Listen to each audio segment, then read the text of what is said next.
Hey everyone, I'm sitting in front of the Luminous Light Masts, which are these 6 giant stainless steel pillars that are on the Chattanooga Pier. Chattanooga City Council actually voted today for permission to remove the light masts based on recommendation by multiple city agencies and the Chattanooga Public Art Commission.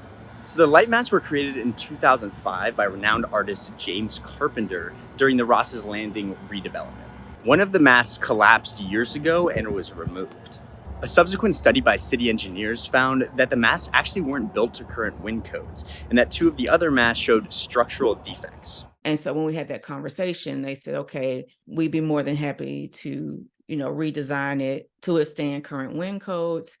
And then we would have to ship it to them to have it fabricated and then shipped back to us. And that was going to run us between $150,000 to $200,000. Which led the Public Art Commission to vote for its de-accession at their regular August meeting.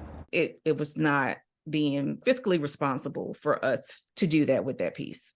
2 other public art pieces were also removed this year: Chattanooga Music Man, which was the red fiddle-playing sculpture on Fraser Avenue, and Heavy Metal, which was the interactive metal and music piece that was below Walnut Street Bridge in Coolidge Park. And those removals only happen when a piece is too damaged or repair would be too costly or they pose a public safety risk. Aside from the light masts, Chattanooga has nearly 200 pieces in its public art collection. Public art officials are looking to protect them and continue installing more pieces to add to the already robust legacy of public art in Chattanooga.